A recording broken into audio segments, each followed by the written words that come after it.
बचपन से आप इन शब्दों को पढ़ते आ रहे हैं, लेकिन कभी भी आपने इस पर नोटिस नहीं किया।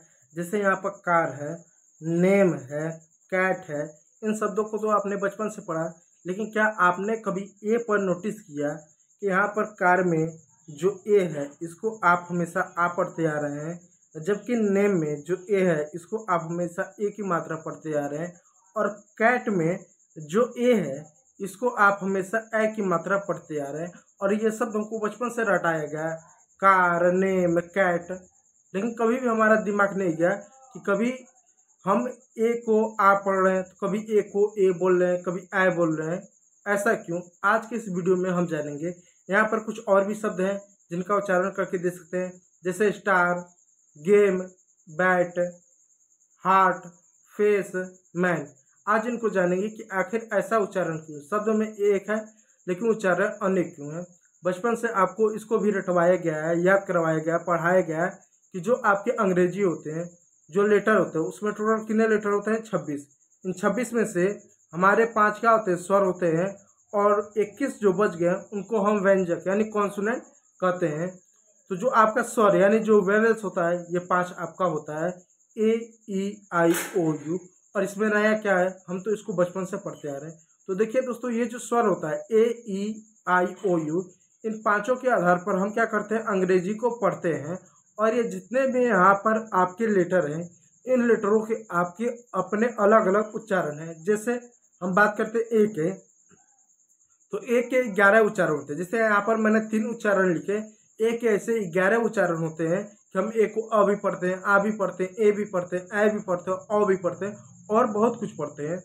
तो आज हम ये जानेंगे कि कब हम ए को ए की मात्रा पढ़ेंगे, यानी कब हम ए को ए पढ़ेंगे, इसको हम जानेंगे। तो देखिए दोस्तों, यहाँ पर आप लोग के लिए नियम है कि कब हम ए को पढ़ेंगे। नियम नंबर 1 है, जब किसी अंग्रेजी शब्द के शुरुआत में आपको ए होता है, यानी कोई भी आपको अंग्रेजी का शब्द दिख जाए, उसके शुरुआत में आपको ए दिखे, और उसके बाद आपको कोई व्यंजक यानी जो इन 5 अक्षरों को छोड़कर, जो 26 में से इन 5 अक्षरों को छोड़ देंगे, जो 21 हमारा लेटर बचा, वो अगर आपको दिखे और जस्ट उसके बाद आपको ई दिखे, तो हम ए को ए की मात्रा पढ़ेंगे।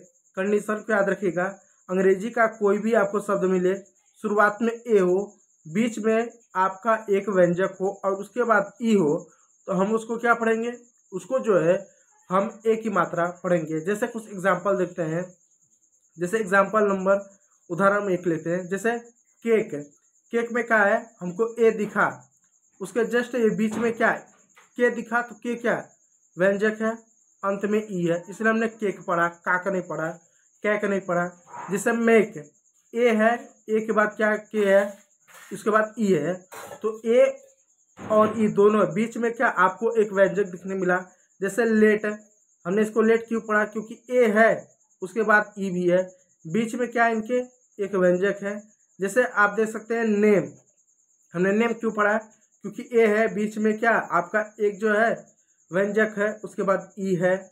हमने इसको गेट पढ़ा, गेट क्यों पढ़ा? ए है शुरुआत में, उसके बाद आपका एक व्यंजक है, उसके बाद ई है, तो गेट। यह क्या है? आपका पहला नियम, इस बात को याद रखिएगा।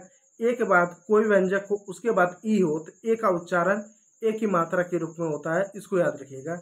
चलिए दूसरा नियम को पढ़ते हैं कि दूसरा नियम क्या है।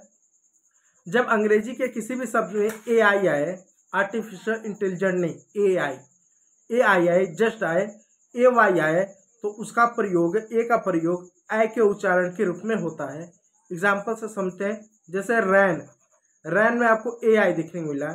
ट्रेन, ट्रेन में आपको ए आई देखने को मिला।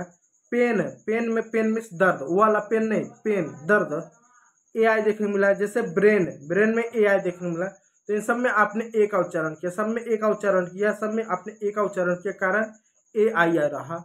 नीचे कुछ शब्द दिखिए, जैसे डे, जैसे प्ले, जैसे स्टे, जैसे बे, जैसे मे, जैसे मे, जैसे से।